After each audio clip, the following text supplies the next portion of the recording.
The Irishman, Martin Scorsese's epic movie. I was really lucky to get to see this in theaters. I went September 27th. I had been waiting for the tickets to go on sale since July when this film was announced, and I've just been excited for years for this movie. The Irishman is a movie that brings together Joe Pesci, Robert De Niro, and Al Pacino. It's the first time Martin Scorsese is directing Al Pacino, and we get wonders out of this. Just to start with the performances, what I really liked about this film is the pacing. A lot of people complained about this. I think the fact that I got to see it in theaters, I had comfy seats, I was sitting on a corner spot where I could really just see everything, I wasn't distracted. I was in the back, so I just got a nice view of the whole screen. And I just really felt immersed in the film. And Scorsese does a good job. There are some scenes that I didn't like. The famous one where De Niro beats up a shopkeeper and kicks him, I thought that was hilarious. I was actually wondering how they were going to remove that in post production. I mean, I saw it at the premiere and I didn't think they were going to change it at all. But I was really surprised, especially when I saw young De Niro. The whole time he just looked like an old man.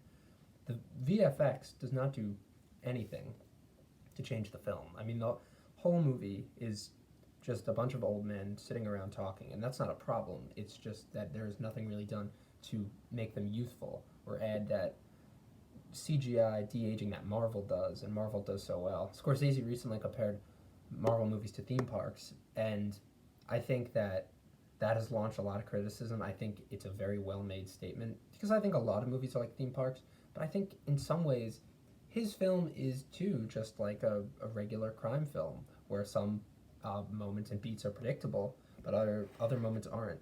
And other moments you just get very engaged with the characters and you're waiting for something to happen, you're waiting for the tension. You know that in this 3.5 hour movie something has to happen near the end. You're waiting for this particular moment. And I think that the way it builds up to these moments individually is strong. The Irishman is a strong movie. And it also is able to build on its characters. Joe Pesci is phenomenal in this. Joe Pesci's come out of retirement to act in this film, and he does a great job. I mean, this is a guy from My Cousin Vinny, from Casino, Goodfellas, and he just is himself. I think he can act in front of Scorsese, which is why he's so great. Al Pacino is also the other standout.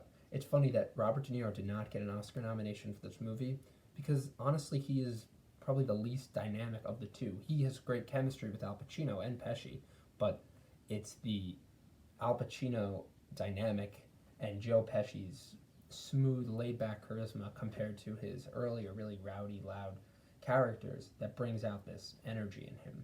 I think that Al Pacino's performance really stood out, and I was hoping he'd win an Oscar. There's Brad Pitt this year, so he had a lot of competition. I also thought that Stephen Graham was really good. Stephen Graham is an English actor who's known for being on Boardwalk Empire, but he was in this film as a rival mobster, Tony Pro, and he was great too. The way Scorsese directs a scene is really good because if you think about it, all his movies try to look different. Many of them are set in New York. They have the New York atmosphere, they have the gritty streets. However, this one is somewhat more clean. I also think that's the result of working for Netflix, and they have to shoot a lot of it on soundstage, and some of it they get to shoot just in the regular streets. But I think there's a way that this looks more pristine, and it looks more polished. This is Scorsese's fine older film. He's gotten all his guys together. It's like they're in a Broadway stagehouse almost, just acting this film out. It really does feel like a 3.5 hour play, a very well made one. But the set and the constraints of their Netflix budget and house, if you will, makes it feel like a condensed sort of movie. That everything that's happening is just going to keep going, and it's going to expand, but it's just in this one little bubble. I thought that The Irishman was great. I saw it once in theaters, and then I was just really happy to go and see it was playing locally at many of my other theaters. I wouldn't have watched it as patiently as I did if it was on Netflix because I was just able to sit. I got up once to go to the bathroom. I ran as fast as I could go, and I hurried back.